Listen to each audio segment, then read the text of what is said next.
नमस्कार, मैं नीलम कुमारी, व्याख्याता Biyani girls B Ed college Jaipur.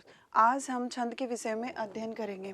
जैसा कि हमने पहले वाले वीडियो में पढ़ रखा है कि छंद क्या है, छंदों के प्रकार क्या हैं तथा उनके लक्षण क्या हैं। आज उसी क्रम को आगे बढ़ाते हुए हम भुजंग पर्याय छंद के बारे में अध्ययन करेंगे कि भुजंग पर्याय छंद क्या है, उसके लक्षण क्या हैं और उसके उदाहरण के द्वारा हम उसे आसानी से समझ सकते हैं। भुजंग पर्याय का लक्षण है भुजंग पर्याय चतुर्भी अकार है, अर्थात भुजंग पर्याय छंद वह है जिसके प्रत्येक चरण में 12 वर्ण होते हैं तथा प्रत्येक चरण में 4 यकार मतलब चतुर्भी यकारे बताए गए हैं। मतलब 4 यकार होते हैं, मतलब यगण यगण यगण यगण। इस प्रकार जब यगणों की आवृत्ति 4 बार होती है तो वहाँ पे हमारा भुजंग पर्याय छंद होता है। यह छंद जागती छंद का उदाहरण है, अर्थात जिस छंद के प्रत्येक चरण में 12-12 वर्ण होते हैं तथा कुल मिलाकर 48 वर्ण होते हैं, वह हमारा जगती छंद की जाति की छंद के अंतर्गत आता है।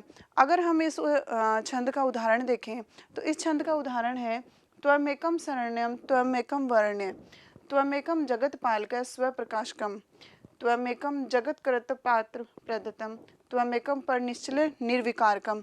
अर्थात इस छंद को अगर हम इसके प्रत्येक चरण की काउंटिंग करते हैं या गिनती करते हैं तो हमें पता चलता है कि इसके प्रत्येक चरण में 12 वर्ण है, अर्थात 1 2 3 4 5 6 7 8 9 10 11 और 12। इस प्रकार हमारे प्रत्येक चरण में 12 वर्ण होते हैं। अगर हम इनके वर्णों की अगर यति देखें या इनका स्थान निर्धारण करें कि कैसे पता चलेगा कि यह यगण के अंतर्गत ही आता है, तो जैसे कि मैंने पहले वाले वीडियो में बताया था कि जो वर्ण जिस वर्ण के पहले वाला अक्षर अगर आधा है तो वो वर्ण काउंटिंग में नहीं आता है। जैसे त्व से पहले वै से पहले त्व तय है तो तय हमारा काउंटिंग में नहीं आएगा और वै को हम एक वर्ण मानते हैं और मैं के ऊपर एक ही मात्रा है तो ये हमारा गुरु हो गया और कै के अंतिम में मैं है तो ये भी हमारा गुरु हो गया। तो इस प्रकार ये हमारा यगण का लक्षण है।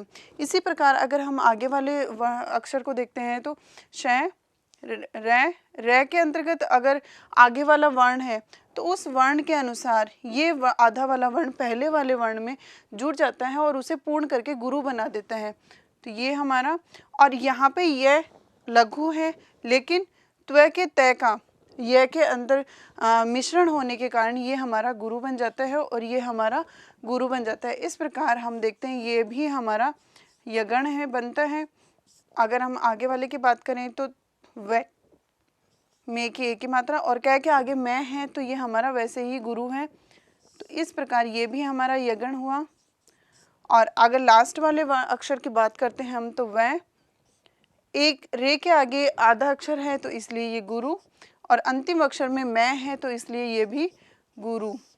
इस प्रकार ये हमारा यगण बनते हैं। यहाँ पे हम देखते हैं कि जो चारों वर्ण हैं, जो चारों चरण, ये जो एक अक्षर के चारों वर्ण हैं, ये चारों वर्ण यगण के हैं, मतलब इनकी जो मात्राएं हैं वो एक समान है। इस कारण से इसमें चतुर्भी यकार मतलब यगणों को 4 बार बार आवृत्ति हुई है 4 बार। तो इस प्रकार कुल 12 वर्ण हो गए। तो ये हमारा भुजंग पर्याय छंद है। धन्यवाद। अगर आपको हमारा ये वीडियो पसंद आया है तो इसे लाइक कीजिए, शेयर कीजिए और हमारे YouTube चैनल को सब्सक्राइब कीजिए। धन्यवाद।